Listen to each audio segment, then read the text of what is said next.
Boss, okay na po. Makikita niyo na po mga gagawin ni Miss Selena. Okay, salamat. Ngunit bantayan mo ng husto si Selena. Papunta na rin dyan si Emilio. Tiyakin ninyong hindi siya mawawala sa paningin ninyo. Kabilin-binilan ko sa aking mga tauhan. Sige po, boss. Kami na bahala kay Miss Selena. Magalang na sagot nito sa akin hanggang sa magpaalam na ito para sundan daw ang dalawang babae na lumabas ng beach house. Nang matapos kaming mag-usap ay dali-dali kong kinuha ang aking laptop upang alamin kung ano-ano ang mga pinagagagawa ng babaeng iyon. Mabuti na lang at pinasundan ko agad ito sa aking tauhan. Agad kong binuksan ang maliit na device na nakakonect sa beach resort ni Jessica. Maya-maya pa'y lumabas ka agad si Jessica na papalabas ng beach house nito. Hindi nagtagal ay kasunod na rin si Selena. Damn it! Galit na bulalas ko. Lalo't nakasuot lang ang babae ng bikini na kulay itim, kaya litaw na litaw ang kaputian nito. Narinig ko rin ang mga pinag-uusapan ng dalawang babae. Selena, doon tayo pumunta sa malaking bato at tiyak na maraming lalaking may abs doon. Ilan bang gusto mong lalaki na lalamasin ha?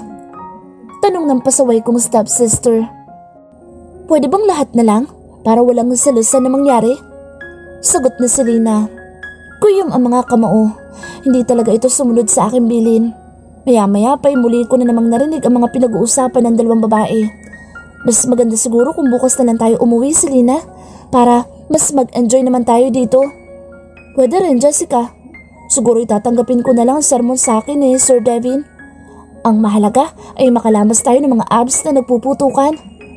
Sagot naman ng magaling na babae na si Selena. Kaya naman dali-dali kong ini-off ang aking laptop. Inalis ko din ang mga karayom na nakalagay sa akin. Pagkatapos ay nagmamadali na akong umalis sa kinahihigaan ko. Sir Miranda, teka lang po, saan ka pupunta? Tanong sa akin ng doktor na pumasok dito sa room ko. Okay na ako, kailangan ko nang umalis. Pero Sir Devin, hindi ka pa po pwedeng lumabas. Baka magdugo ang sugat mo. Ngunit hindi ko na ito pinansin at nagtuloy-tuloy na akong lumabas ng silid. Bahala na ang aking tauhan ang magbayad ng bills ko sa ospital na ito. Selena, di ka talaga marunong sumunod sa usapan. Tuloy-tuloy kaming naglakad ni Jessica papunta sa lugar na pakay namin. At malayo pa lang kami ay kitang-kita ko na ang mga lalaking walang suot ng mga damit. Talaga namang putok na putok sa abs at talagang nakakagigil sila. Parang gusto ko na lang takpan ang aking mga mata upang hindi makita ang mga lalaking may pandesal. Malalago talaga ako kay Miranda nito. Oras na malaman nito na sumuway ako sa mga ipinag-uutos niya sa akin. Ang isa sa mga ipinag-aalala ko ay, paano kung tanungin ako ng lalaking iyon?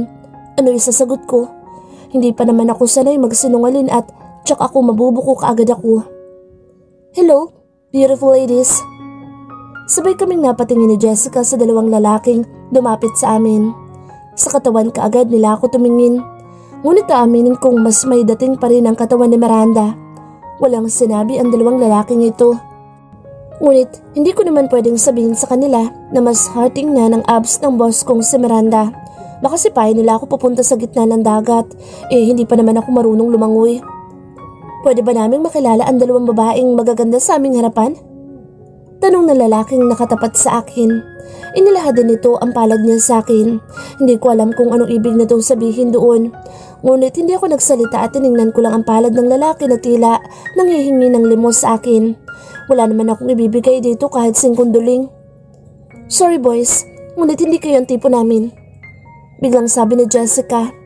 Nakita ko nagkatinginan ng dalawang lalaki pagkatapos ay malakas silang humalakhak na tila mga baliw. Hindi kami ang tipo nyo?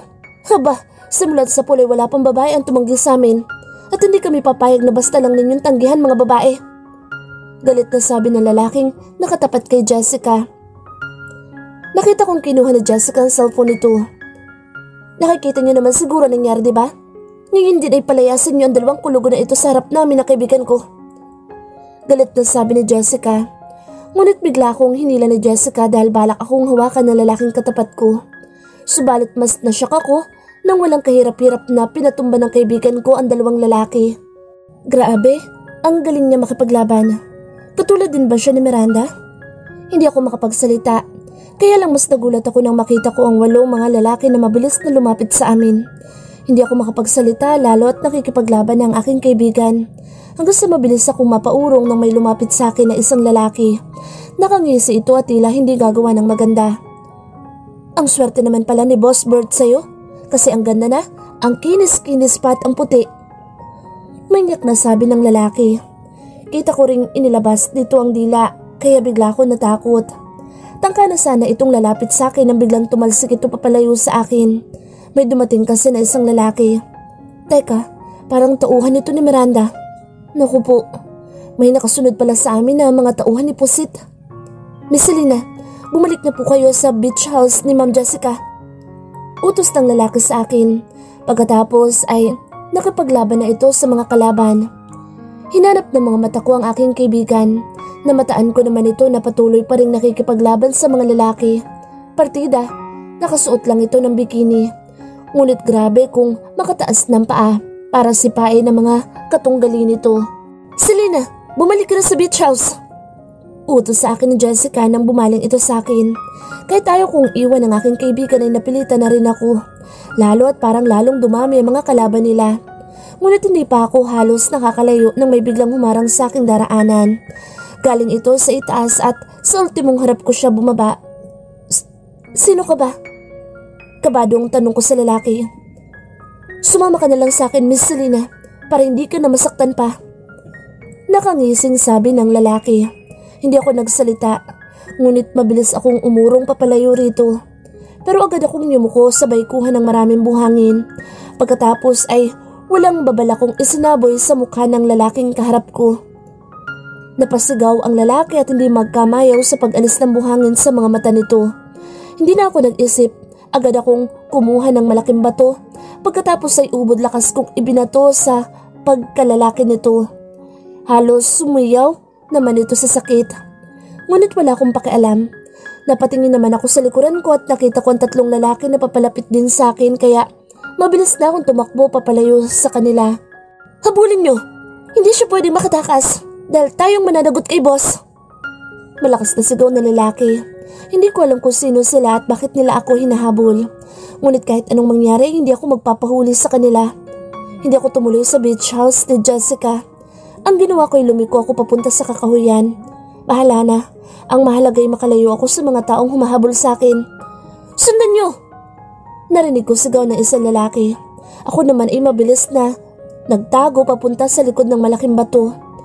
Napatingin din ako sa kahoy na akin nakita. Halos lampas isang pa ang haba nito kaya naman dali-dali ko itong kinuha. Kailangan ko ito upang may panlaban ako sa mga taong humahabol sa akin. Ang pinagtataka ko lang ay bakit nila ako hinahabol. Wala naman akong kasalanan sa kanila. Kakamot-kamot na lamang ako sa aking ulo. Saka, ang bait-bait ko kaya. Wala akong naging kaaway maliban kay Agram. Teka, hindi kaya binalikan ako ni Agram upang magiganta sa akin? Naku po, wag naman sana. Hanapin nyo, nandyan lang yun. Narinig ko sigaw na lalaki. Mahigpit ko tuloy hinawakan ng kahoy na daladala ko. Subukan lang talaga nilang lumapit sa aking pwesto at titiyakin kung bukas na sila magigising. Maya-maya pa'y nakarinig ako ng mga yabag na papalapit at kung hindi ako nagkakamali ay malapit na sila sa aking pwesto. Tingnan niyo yung kahoy na yun, yung nakatayo sa tabi ng bato. Parang gumalaw yata. Narinig kong wika ng lalaking naghahanap sa akin. Bigla naman ako napatingala at doon ko nakitang mas mataas pa ang kahoy na hawak ko kumpara sa batong pinagtataguan ko. Anak ng pusito.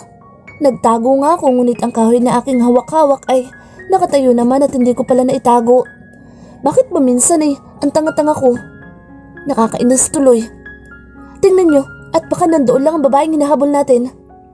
Narinig kong wika ng lalaki. Mahigpit ko na lang hinawakan ng kahoy. Bahala na kung ano mangyari basta makatakas ako dito. Bulaga! Sobra ako nagulat kaya naman agad ko ring inangat ang kahoy na hawak ko. Pagkatapos ay magkakasunod ko itong inihampas sa lalaking nang gulat sa akin. Kasalanan mo? Ginulat mo kasi ako. Sigaw ko.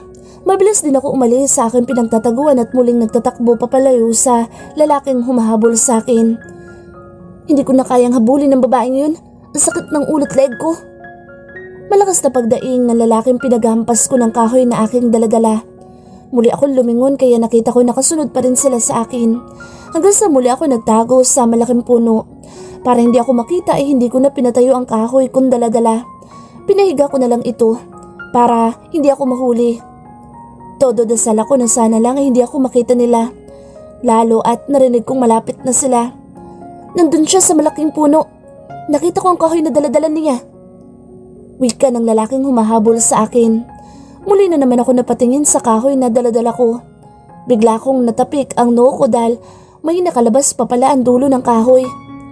Parang bugtong lang na nagtago si Pedro, labas ang ulo. At iba naman ang akin dahil nagtago ako, labas ang kahoy. Sus Mariosep naman oh.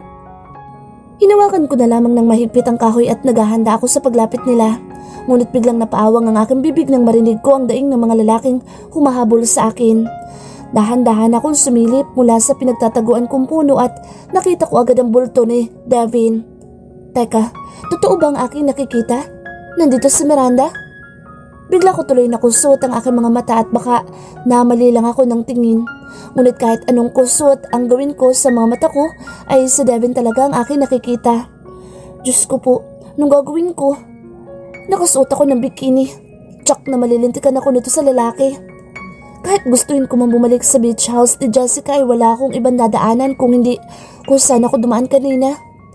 Ang tanging dasal ko na lang ay sana hindi ako makita ni Miranda at bumalik na ito sa beach resort ni Jessica. Subalit hindi nasunod ang gusto ko sapagkat nagulat na lang ako nang may humawak sa aking pulsuhan at sa pilitan akong itinatayo.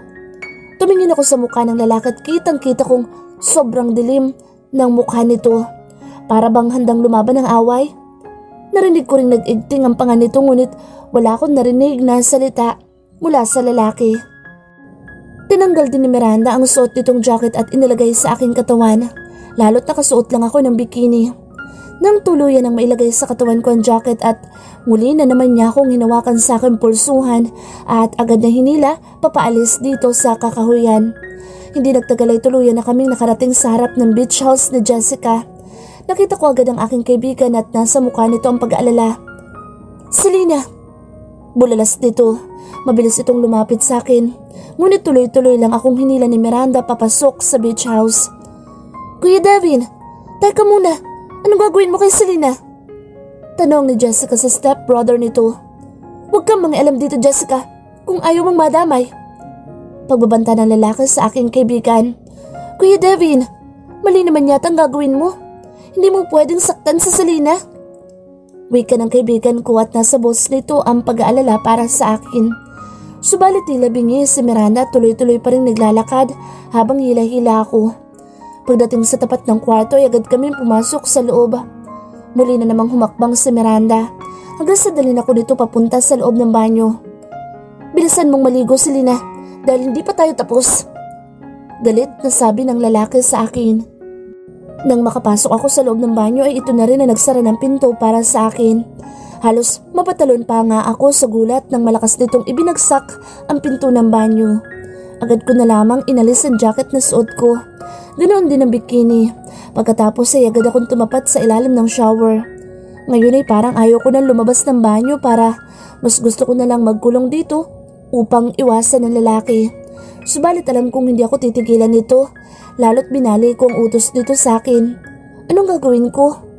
Wala akong maisip na dapat kong ipalusot sa lalaki. Nahilot ko na lamang ang aking noo. Maya-maya pa'y natapos na rin akong maligo. Marahan kong kinuha ang bathrobe at inilagay sa aking katawan. Dahan-dahan din akong humakbang papalabas ng banyo. Todo dasal ako na wala sana si Miranda sa kwarto. Ngunit hindi na naman dininig ang aking dasal. Dahil paglabas ko ng banyo ay nakita ko agad ang likod nito. Nakadungaw sa bintana ang lalaki habang panay ang hit-hit nito ng sigarilyo. Ang isang kamay naman nito ay may hawak na kupitan na may lamang alak. Dahan-dahan na lang akong humakbang upang hindi marinig ng lalaki. Ingat na ingat akong humakbang papalapit sa kama lalo at may nakita kong dress doon. Baka iyon ang susuotin ko. Muli akong humakbang ngunit napahinto sa ere ang isang pa ako dahil nagsalita si Miranda habang nakadungaw pa rin sa bintana. Lahat ng bilin ko sa iyo ay binali mong lahat, Selena. Hindi ka ba marunong sumunod sa mga ipinag-uutos ko sa iyo, ha? Malakas na wika ng lalaki. Ilang beses muna ako napalunok. Dahan-dahan ko ring ibinaba ang isang paa ko na nakaangat pa rin. Patawad po, Sir Devin. Ngunit mas nagulat ako nang bigla itong humarap sa akin at ubod lakas din itong ibinato sa wall ang hawak nitong kupita. Kaya naman dinig na dinig ang pagkabasag noon. Ako naman ay napatungo na lamang. Hindi ka ba nag-iisip, Selena? Nakasuot ka ng ganoong kaliit na tela. Anong laban mo sa kanila kung gawan kanila ng masama? Ha? Di ba sinabi ko sa iyong bumalik ka na? Ngunit pinairal mo ang katigasan ng ulo mo. Kinuha din ni Miranda ang vase at walang habas itong ibinato sa wall. Kuya Devin, anong ginagawa mo kay Selena? Narinig ko ang boses ni Jessica habang panay ang katok sa pinto mula sa labas ng silid. Subalit tila walang naririnig ang lalaki. Nakita kong kinuha nito ang bote na may lamang alak at sunod-sunod iyong tinungga. Nang maubos ang laman ng bote, muli na naman itong ibinato sa wall. Kuya Devin, buksan mo itong pinto. Ano bang ginagawa mo kay Selena? Please, huwag mo sasaktan ang kaibigan ko. Nakikiusap na sabi ni Jessica sa stepbrother nito. Ngunit tuluyan na yatang nabingi ang lalaki. Hanggang sa bigla ko nakitang humakbang ito papalapit sa akin. Natakot din ako dahil inalis na nito ang belt na nakakabit sa pantalon nito. Nagmamadali tuloy akong humakbang para makalayo sa lalaki. Kaya lang, mabilis akong hinawakan sa aking bewang at basta na lang inihagis sa kama. Miranda, ano ba? Sigaw ko sa lalaki dahil hinila nitong aking paa. Kaya lang, bigla ko napatingin sa cellphone ni Devin dahil narinig kong nag-ingay ito. Inangat lang ng lalaki ang kamay nito para abutin ang cellphone nito na agad naman itong kinuha para sagutin ang caller. Ngunit mabilis ding dumagan sa akin si Miranda habang may kausap ito sa cellphone nito. Tumingin ba nga ito sa aking muka? Hindi ko tuloy alam kung ano ang nilalaman ng utak nito. Pahirapan niyo kung ayaw umamin. Galit na sabi ng lalaki. Pagkatapos ay agad na in-off ang cellphone nito at basta nalang ibinato nito sa kama nito. Muli na naman akong hinarap ng lalaki. Basta na lang din itong hinila ang bathrobe na aking suot kaya tuluyan itong nakita ang aking katawan. Hanggang sa hawakan ni Miranda ang aking mukha at mahigpit na kinapitan ng lalaki. Hindi tuloy ako makagalaw at nakatingin lamang dito.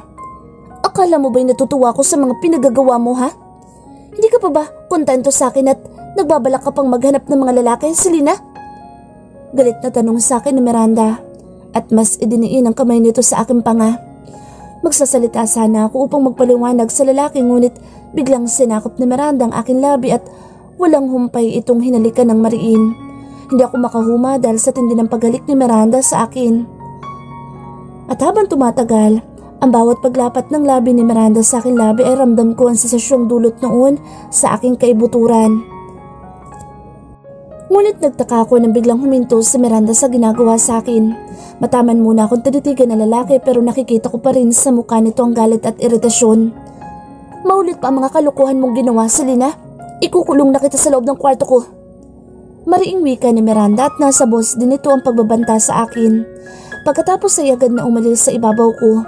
Ngunit nagbili nito na magsuot na ako ng damit dahil aalis na din kami sa beach resort na ito.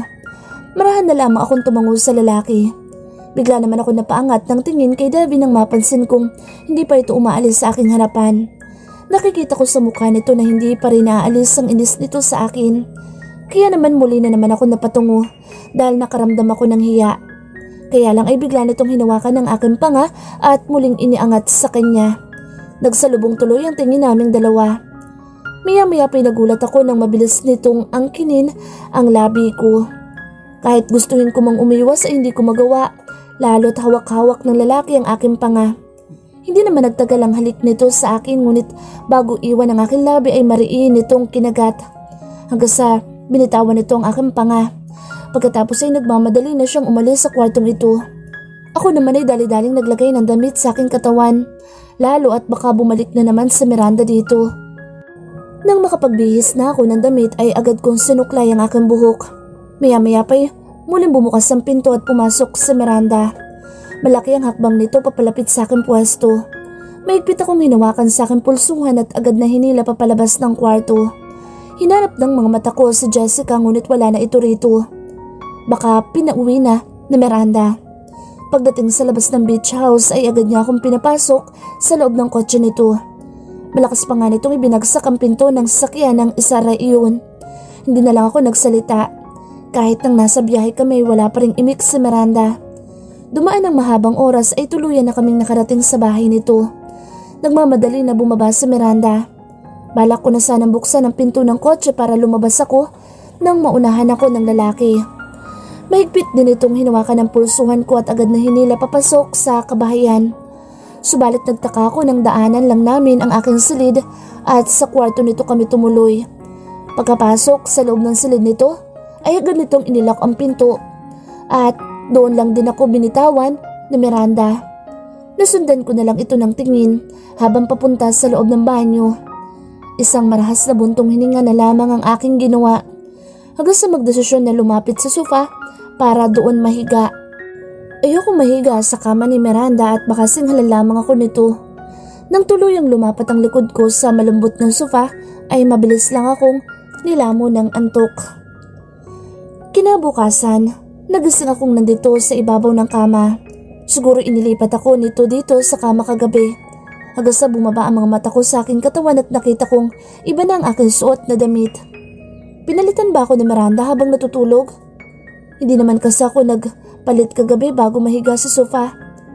Napabuntong hininga na lamang ako hanggang sa umikot din ang mga mata ko sa buong paligid para hanapin si Miranda. Ngunit wala ako nakitang Devin dito sa loob ng silid. Marahan na lamang akong bumangon at nagpunta sa loob ng banyo para maligo. Isa-isa kong inalis ang lahat ng kasuotan ko at agad na tumapat sa ilalim ng shower. Muli na naman ako napahinga ng malalim. Nag-aalala kasi ako na baka galit pa rin sa akin si Miranda dahil sa ginawa ko kahapon na pagbali sa mga ipinag-uutos nito. Sa malalim kong pag-iisip ay hindi ko na malayang nakatapos na pala akong maligo. Agad ko na lang kinuha ang tuwalya para ilagay sa aking katawan at paglabas ko ng banyo ay agad ko nakita si Devin. Titig na titig ito sa laptop niya. Hindi ko alam kung anong pinanonood ng lalaki. Hanggang sa bigla itong magangat ng tingin sa akin. Ngunit nang makita ko'y mabilis pa sa alas 4, ini-off nito ang laptop na tila ba may itinatago sa akin. Kumunutuloy ang akin noo habang nakatingin sa lalaki. Napansin ko rin na pawisan ang noo nito. Magbihis ka na, Selena, at nang makakain ka na. Masungit na sabi ni Miranda sa akin. Pagkatapos ay agad itong tumayo mula sa pagkakaupo para siya naman ang pumasok sa loob ng banyo. Malakas pa nga nitong ibinagsak ang pinto ng banyo. Iiling-iling na lamang ako na kumuha ng masusuot kong damit. Napatingin din ako sa center table glass at doon ko nakitang may mga pagkain sa ibabaw noon. Walang salita na lamang ako lumapit sa harap ng center table glass. Ngunit hindi muna ako kumain at hinintay ko si Miranda. Baka kasi magalit ito sa akin oras na kumain na lang ako na hindi ito hinihintay. Baka isipin ito na matakaw ako. Ngunit totoo naman na masiba ako at hindi ko yun itatanggi. Maya-maya pa'y tuluyan na rin lumabas ng banyo ang lalaki.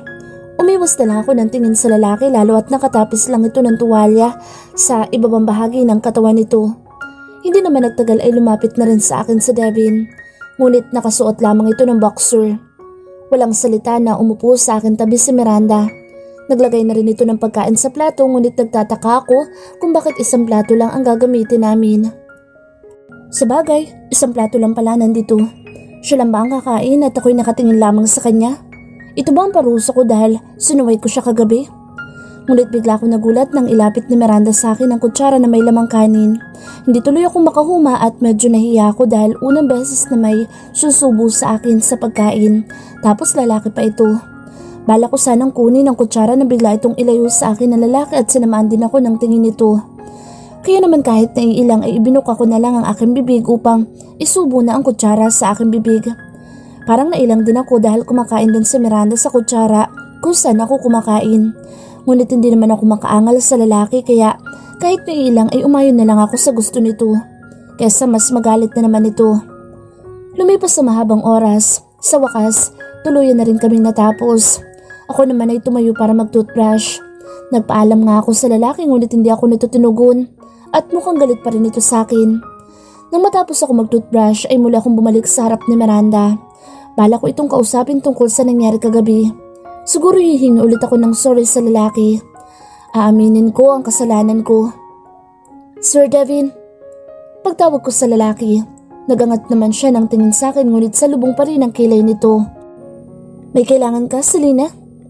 Tanong nitong wala pa rin kangiti-ngiti sa labi nito. Parang bigla ako nag-alangan. Nawala din sa utak ko ang aking sasabihin. Sir Devin, patawad po. Tanging nasabi ko na lamang habang nakatungo ang aking ulo. Hindi ako basta nagpapatawad ng tao, Selena. Lalo na't may nagawang mali sa akin. Masungit pa rin sabi ni Miranda sa akin. Napakagatlabi na lamang ako. Kung hindi naman pala ako mapapatawad nito, ay mas mabuti pang umuwi na lang ako sa amin sa Barrio Barba kaysa magtiis ako dito. Tapos hindi ako kakausapin ng lalaki at basta na lang akong sisinghalan nito. Hanggang sa seryoso na akong tumingin dito. Sasabihin ko na ang aking pakay, total naman ay hindi niya ako mapapatawad. Kung hindi mo pala ako mapapatawad, Sir Devin, mas mabuti pa siguro kung umuwi na lang ako sa Barrio Barba. Ngunit hindi ko na sa iyo ibibigay ang 1 milyon dahil akin na lang yun. Wake ako sa lalaki. Hindi ko na ito hinintay na magsalita pa. Nagmamadali akong tumalikod sa lalaki para lumabas ng kwarto niya. Bala ko na sana buksan ang pinto ng silid ni Miranda nang marinig kong kusang mag-lock ito. At hindi ko na ito mabuksan pa. Nalalaki tuloy ang mga mata ko pagkatapos ay tumingin sa lalaki. Uuwi na lang ako, Sir Devin. Sana'y payagan mo na lang akong umuwi sa amin. Ayoko na dito dahil inaapi mo ako. Inis na sabi ko sa lalaki. Inaapi? Ikaw pa itong may kasalanan tapos inaapi pa kita? Dapat tanggapin mo mga kasalanan mo, Selena, dahil hindi ka marunong sumunod sa mga bilin ko sa'yo. Isipin mo na lang, paano kung mapahamak ka? Paano kung hindi ako dumating, ha? Baka magulat na lang kami, nasa dagat na lang ang katawan mo at palutang-lutang. Galit pa rin sabi ni Miranda sa akin. Hindi ako nagsalita, ngunit may point naman ito. Baka magulat na lang sa inay na isa na ako malamig na bangkay. Kawawa naman ang nanay ko. Nakakatsak ako sobra itong iiyak kapag natigok ako. Maras na lamang akong napabuntong hininga. Hanggang sa makita kong lumabas na lang si Miranda ng kwarto na ito. Ngunit narinig kong inilak muli nito ang pinto kaya hindi talaga ako makakaalis dito. Humakbang na lang ako papalapit sa kama para mahiga. Siguro'y matutulog na lamang ako. Hindi ko muna kakausapin si Miranda at baka lalo itong magalit sa akin. Hindi nagtagal ay tuluyan na rin akong dinalaw ng antok. Nagising na ako na may nakatingin sa akin habang natutulog ako. Agad kong iminulat ang mga mata ko at ang unang tumambad sa aking harapan ay si Devin. Sir Devin, magbihis ka at alis tayo. Masungit na sabi ni Miranda sa akin. Tumango na lamang ako sa lalaki hanggang sa tuloy-tuloy na akong bumaba sa kama. Ngunit muli akong tinawag ng lalaki at inabot sa akin ang paper bag. Agad ko naman itong inabot. Ang sabi ni Miranda ay ito daw ang aking susuotin dahil may pupuntahan kami. Mabilis lang ako naligo. Pagkatapos ay agad na rin naglagay ng damit. Isang simpleng dress ang laman ng paper bag. Nag-iisip tuloy ako kung saan kami pupunta ni Miranda. Kung magtatanong naman ako sa lalaki ay baka singhalan lamang ako nito. Bahala na nga, aayon na lamang ako sa gusto nito. Kaysa naman magalit na naman ito sa akin. Kasalukuyan ako nagsusuklay ng buhok nang muling bumukas ang pinto ng kwarto ni Miranda. Pumungad ka agad sa akin ang mukha nito. Muli na lamang akong umuiwas ng tingin sa lalaki. Subalit nagulat ako nang bigla itong lumapit sa aking harapan. Inangat din ito ang aking mukha hanggang sa may inilagay ito sa aking labi. Nagtataka ako kung bakit ako nilagyan ng lipstick ni Miranda. Ngunit walang boses sa aking bibig para magtanong sa lalaki. Nang matapos akong lagyan ng lipstick ay kinuha rin ito ang suklay sa aking kamay at ito na nagpatuloy magsuklay sa aking buhok. Tumingin din ako sa harap ng salamin. Aba, marunong pala mag-lipstick si Miranda. Hindi kaya bakla ito? Ngunit malakas itong bumayo. Natuwa tuloy ako ng palihim. Let's go, honey. Pagyaya sa akin ni Miranda at tinawag na akong honey. Hanggang sa hawakan nitong aking kamay at agad niya akong hinila para lumabas ng kwarto. Nang makarating kami sa harap ng pinto ng sasakyan ay hindi na ulit nagsalita si Miranda. Nang tuluyan kami pumasok sa loob ng kotse ng binata ay nagmamadali na nitong pinatakbo ang sasakyan. Hindi nagtagal ay huminto ang sasakyan ni Miranda sa harap ng mamahaling restaurant. Agad niya akong niyaya papasok sa loob ng restaurant. Direktor Miranda, wika ng lalaking sumalubong sa amin. Tumingin din ito sa akin. Bigla ako napatungo dahil tila nahiya ako dito. Hanggang sa yayain kami dito sa VIP room ng restaurant na ito. Pagkaupo namin ay may mga ibinigay na papel ang lalaki kay Miranda at sinabi nitong pirmahan daw namin. Walang salita na pumirma si Miranda. Pagkatapos ay agad na ibinigay sa akin ang papel. Para saan ba mga papel na ito, Sir Devin? Pabulong na tanong ko sa lalaki. Pirmahan mo na lang, Selena. Kung ayaw mo magalit na naman ako sa'yo. Wika ni Miranda. At kasabos din ito ang pagbabanta.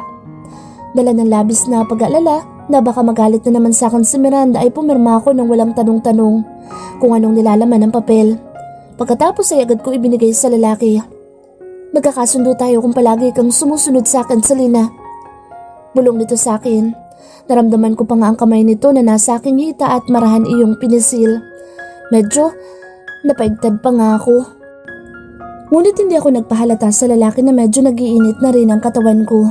Maya-maya pa'y nagpaalam na rin ang lalaki nagpapirma sa amin sa papel. Nakapagkamay pa nga ito kay Miranda. Maraming salamat po, Judge. Narinig kong wika ni Miranda. Judge pala ito? Ngunit hindi ko na lang isinatinig dahil nakakahiyang magtanong. Hindi nagtagal ay kami na lang ang naiwan dito ni Devin. Ngunit nakita kong inilock ni Miranda ang pinto ng VIP room. Pagkatapos ay agad itong lumapit sa akin tabi. Subalit nagulat ako nang bigla niya akong inangat at inalagay sa kandungan niya. Mahigpit din akong hinawakan upang hindi makaalis mula sa pagkakaupo ko sa kanyang mga hita. Bigla din niyang pinaharap ang mukha ko sa mukha nito hanggang sa tuluyan itong sakupin ng aking mga labi. Parang gusto ko nalang ipikit ang mga mata ko upang namnamin ang sarap noon. Ngunit bigla itong huminto sa paghalik sa akin. Kinuha din ng lalaki ang isang palad ko. Pagkatapos ay may inilagay ito na singsing sa akin daliri. Nalalaki tuloy ang mga mata ko. Hindi ako pwede magkamali. Mamahalin ang singsing na ito. Hindi tuloy ako makaimik at tila nawalan din ako ng boses. Ngunit ang aking dibdib ay labis na kinilig dahil sa ginawa ni Miranda. Dahil hindi ko lubos sa kalain, nabibigyan ako ni Miranda ng singsing. Hindi ko lang alam kung para saan ang singsing na ito. Ngunit sobrang napakasaya ko. Teka. Hindi kaya yayayain na ako ni Miranda ng kasal? Aba, hindi ko ito basta tatanggihan. Lalo at love ko na rin si Miranda. Ayoko lang sabihin dito at baka mapahiya lamang ako. Siguro'y masaya na ako na palagi ko itong kasama. Hindi ko lang alam kung hanggang kailan ang saya kong iyon. Maya-maya pa'y napatingin ako sa kamay ni Miranda na may hawak din na singsing. Inilagay nito sa aking palad. Ngunit nagulat ako nang sabihin nitong ilagay ko daw sa palasingsingan nito. Kaya naman mabilis kong sinunod ang gusto nito at agad ko nga isinuot sa daliri ng lalaki ang singsing. Muli na namang inangat ni Miranda ang aking mukha pagkatapos ay muling sinakop ang aking labi. Ramdam ko na may pagsuyo ang paghalik nito ngayon. Para bang iniingatan ako ng lalaki. Maya-maya pa'y muling huminto si Miranda sa paghalik sa aking labi. Hinaplos din ng lalaki ang mukha ko. Pagkatapos ay agad na akong niyaya nito para umalis ng VIP room nitong restaurant. Maigpit akong hinawakan sa aking kamay habang papalabas kami ng restaurant. Subalit habang papalapit kami sa kotse ng lalaki ay bigla na lang sumabog ito. Maigpit tuloy akong hinawakan ni Miranda at agad ding hinila papunta sa tagong lugar. Narinig ko namang nagsigawan ng mga tao sa paligid. Kasunod noon ang mga putok ng baril. Mabilis akong pinayuko ni Miranda upang hindi matamaan ng bala. Ngunit nakita ko naglabas din ito ng baril. Ngunit dinig na dinig kong parang may kausap ang lalaki. Hindi ko lang alam kung sino. Lalo at wala naman itong hawak na cellphone. Hanapin nyo! Nandyan lang yan sa paligid. Narinig kong boses ng isang lalaki at ito yata ang kalaban ni Miranda. Kunin mo itong baril at kutsilyo, Selena. At wag na wag kang aalis dito. Kung may kalaban na dumating ay barilin mo kagad.